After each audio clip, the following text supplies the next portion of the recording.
Assalamualaikum warahmatullahi wabarakatuh. Halo teman-teman semuanya, perkenalkan nama saya Syifa Alfia Rachman dengan NIM 23307111024 dari program studi Administrasi Publik semester 5 Universitas Muhammadiyah Sukabumi.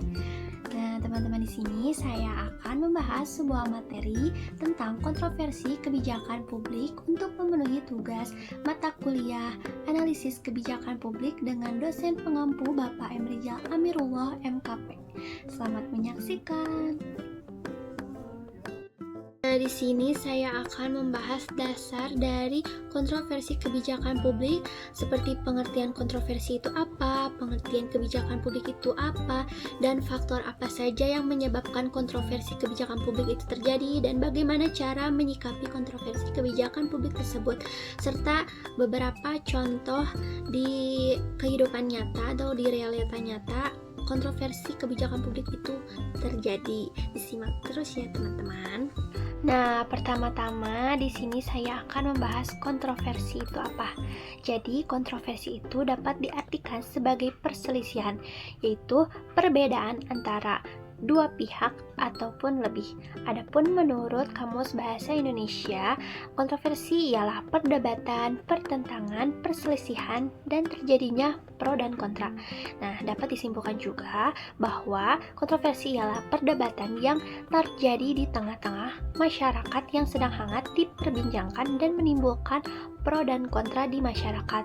Nah, kontroversi ini juga merupakan suatu fenomena yang tanpa kita sadari tengah berlangsung di tengah-tengah masyarakat, seperti contohnya kontroversi dalam dunia politik yang lebih sering dibicarakan, entah itu mengenai tidak adanya kesepahaman sejumlah forum atau organisasi maupun pada sebaliknya.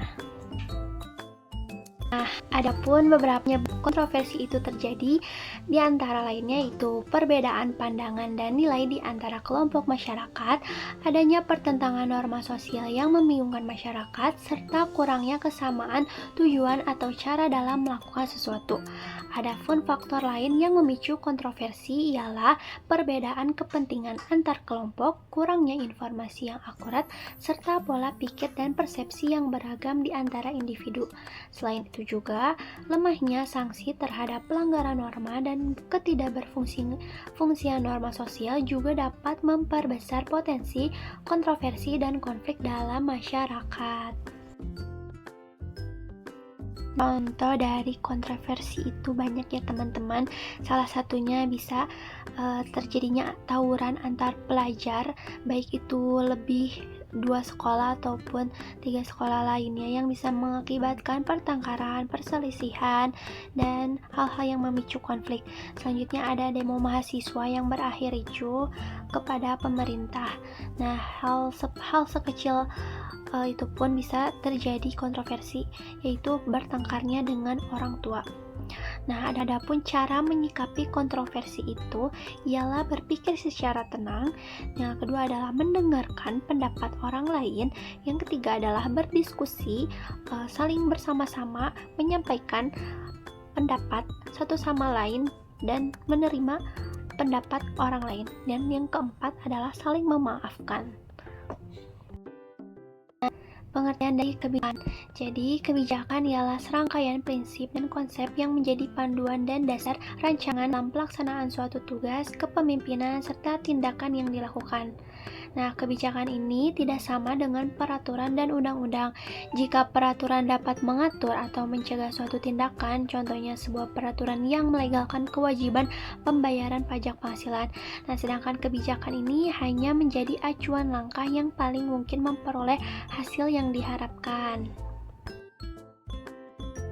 Pengertian kebijakan menurut beberapa ahli ialah menurut Harold D. Laswell dan Abraham Pratt, yang mengartikan kebijakan sebagai suatu program pencapaian tujuan, nilai-nilai, dan praktek-praktek yang terarah.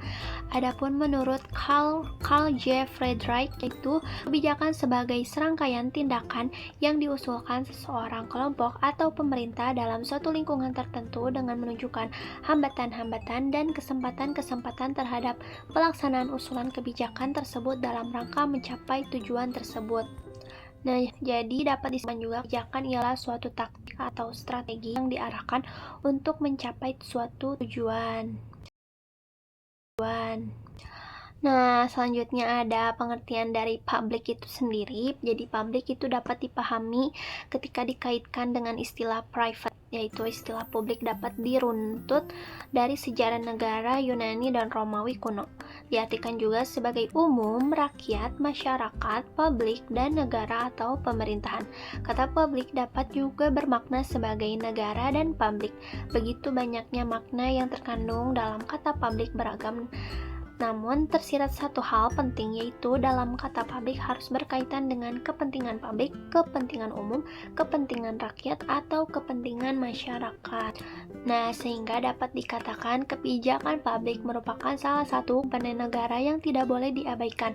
Negara tanpa komponen kebijakan publik dipandang gagal karena kehidupan bersama hanya diatur oleh seseorang atau sekelompok orang saja yang bekerja sebagai tiran dengan tujuan untuk memuaskan kepentingan diri atau kelompok saja, menurut Nugraha tahun 2009. Nah, kebijakan publik dirancang untuk mencapai kemajuan, bukan untuk mengatasi masalah yang telah ada sebelumnya. Kebijakan publik dirancang untuk menyelesaikan masalah yang ada serta untuk melakukan kemajuan dalam membangun masyarakat yang ideal. Nah, adapun kebijakan menurut para ilmuwan dipandang sebagai tindakan pemerintah, yaitu menurut Thomas R. Dye mengemukakan kebijakan publik sebagai apapun pilihan pemerintah untuk melakukan atau tidak melakukan dalam upaya mencapai tujuan negara. Pemerintah perlu mengambil pilihan langkah tindakan yang dapat berupa melakukan ataupun tidak melakukan sesuatu. Adapun menurut Harold de Lasswell dan Abraham yang mengatakan kebijakan publik sebagai pengalokasian, yang dimana suatu program ini mencapai pencapaian tujuan dengan nilai-nilai dan praktek-praktek yang terarah. Nah, jadi kebijakan publik ini diatur atau dibuat oleh seseorang atau sekelompok orang saja dengan tujuan untuk memuaskan kepentingan diri ataupun kepentingan masyarakat.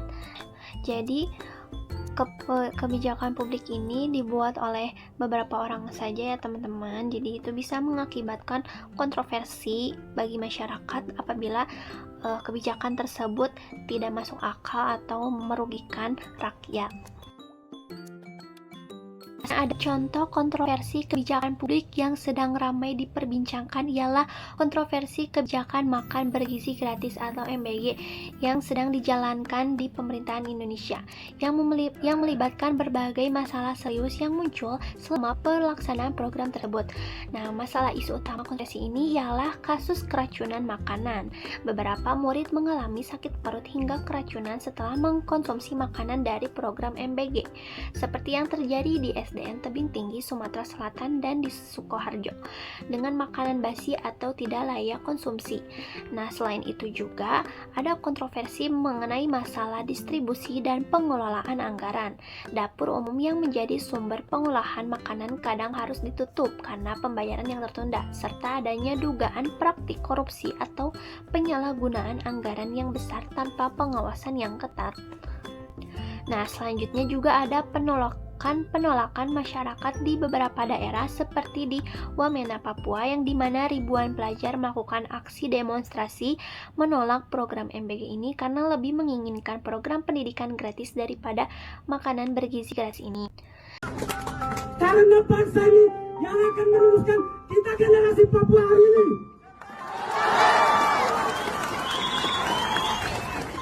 Jika generasi ingin cerdas, jika generasi ingin bernalar kritis, maka pemerintah harus memberikan kita pendidikan gratis, bukan makanan gratis. Kebijakan publik lainnya yaitu adalah rencana relokasi ibu kota negara atau IKN Nusantara ke Kalimantan Timur di tahun 2025. Nah, rencana relokasi ibu kota negara IKN Nusantara ke Kalimantan Timur ini pada tahun 2005 menimbulkan kontroversi signifikan di Indonesia. Pada 30 Juni 2025, Presiden Prabowo Subianto resmi mengesahkan Peraturan Presiden Nomor 79 Tahun 2025 yang menegaskan IKN Nusantara sebagai ibu kota politik yang direncanakan berfungsi penuh sebagai pusat eksekutif, legislatif, dan yudikatif mulai tahun 2028. Nah, kontroversi ini muncul dari berbagai aspek terkait proyek raksasa ini. Yang pertama, dari sisi finansial dan keberlanjutan. Pembangunan IKN menimbulkan kekhawatiran besar atas beban anggaran yang sangat besar, yang beresiko menimbulkan defisit dan pemupukan utang publik di tengah tekanan ekonomi global dan domestik. Beberapa kalangan menilai alokasi dana pembangunan IKN dapat mengalihkan perhatian dan sumber daya sektor kritis lain, seperti pendidikan, kesehatan, infrastruktur dasar yang masih memerlukan pengembangan lebih mendesak berbagai daerah. Nah, jadi kontroversi IKN Nusantara ini tidak hanya soal lokasi dan perpindahan fisik ibu kota, tetapi juga terkait transparansi, keadilan distribusi anggaran, dampak lingkungan, kesiapan infrastruktur, dan komunikasi pemerintah kepada masyarakat. Kebijakan ini juga menuntut pengelolaan yang sangat hati-hati agar dapat diterima publik dan berhasil diwujudkan sebagai ibu kota negara yang baru di Kalimantan Timur. Nah, mungkin cukup sekian saja yang dapat saya sampaikan mengenai kontroversi kebijakan publik ini. Semoga dapat bermanfaat bagi kita semua. Billahi taufiq wal hidayah. Wassalamualaikum warahmatullahi wabarakatuh.